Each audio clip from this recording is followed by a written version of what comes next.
Hey guys, it's Ping with Vital MX, and today we're at Glen Helen for the launch of the Husqvarna Rockstar Edition 450. And this bike received obviously a lot of the same changes that the KTM did. So if you watched that video, this is very similar. So it's basically like getting your 23 model early. Some of the blink is missing on this thing, and there's a reason for that. The FMF exhaust that will come with it next year, they just didn't have time to get enough of those produced. Same with the clutch cover. That's stuff that will show up on the 23 Rockstar Edition, but for this model, you just don't get it. You do get all the changes that they made to this thing that include suspension, frame, engine. The thing is, the updates are insane. To the intro, if you want to see all of those specs, there's so many different things on this bike. What you get with the Rockstar Edition is basically all blacked out wheels, which look really cool. I think this bike is probably one of the best looking, factory editions or whatever. It's got the guts, gripper seat cover, Pro Taper bars, and obviously the Rockstar Edition graphics. So you do get all the things that come with this new bike, just some of the blingy stuff is a little bit is missing until next year. So how does this thing feel on the track? How does it compare to the KTM? I know that's a question a lot of folks wonder. The main difference in this bike, there's some airbox changes that are designed that are different than the KTM. And that's to change just sort of the character of the power. It still makes a lot of power. It's the same engine and power plant, but they just wanted it to deliver a little different. So for me, I would say I was probably a little more comfortable on this bike, but you do feel like on the sharp, fast little chop, you give up some of that cushion. Maybe that's something you could get back if you keep playing with settings. I honestly didn't have to make a lot of changes to this thing today. It comes really good right out of the box in terms of handling and engine and everything else. Really, it's more a factor of getting used to all of the options that they have. So traction control, quick shift, map 1, map 2, and really just finding what works for you and tuning that to the conditions that you're riding in. So today we had good traction. Glen Helen's been great lately after some early season rain. It kind of washed some sand onto the track, and you've got big downhills, uphills, some bumps, berms, ruts, a little of everything. And I found this thing working great for me. Like I said, if I was really high speed hitting some chop, it felt a little bit more like I got a little more feedback in the rear end than I'd like. And maybe if I turned in some high speed and got it to sit a little taller, maybe I could get some of that cushion back. That was the only complaint I had about it.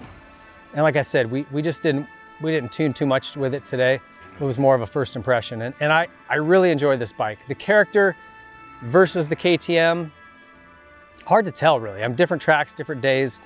It's still incredibly fast. I prefer map 1 just because map 2 is so aggressive. It's so much power. I found myself making more mistakes. I say this all the time on these 450 intros. A lot of times that aggressive map's just too much. I prefer the first map that's a little more spread out and easier to ride. There's still all the power in the world. You can just be a little smoother with it. I find that I can. Traction control. Again, we had good grip today. If it gets down to that hard base, this track, when it gets worn, is a place I really like that traction control. I find if I'm coming out of a turn and here at Glen Helen, you'll have a berm that looks great at the entrance and then it'll kind of blow out or get really hard.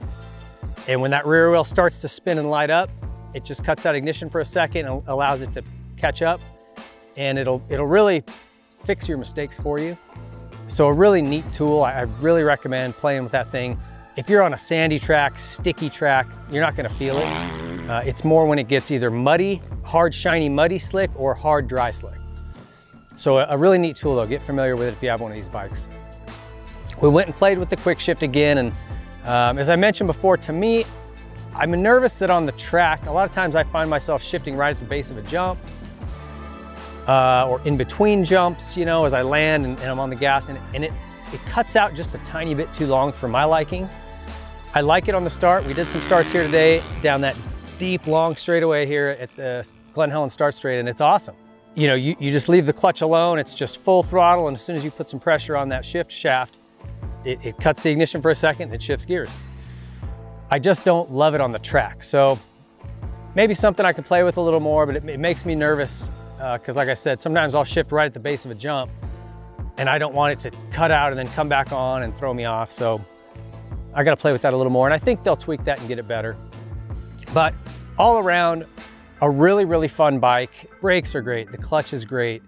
The feel of this, like I said, I prefer it to the KTM, to be honest with you, just because it's a little lower profile, feels like. So shorter guy, it's gonna feel a little more comfortable. If you are somebody who's got, you know, some legs like mine, not quite as long as you'd like them to be, it might be a good option to look at this. You know, it's essentially the same platform here, let's be real honest. A couple little things, but a great motorcycle all around. Really fun on the track, awesome motor, lots of options, and I think it's one of the coolest looking bikes. So for whatever that's worth to you, check these out there at your local Husqvarna dealer now. So go check them out. Thanks for watching.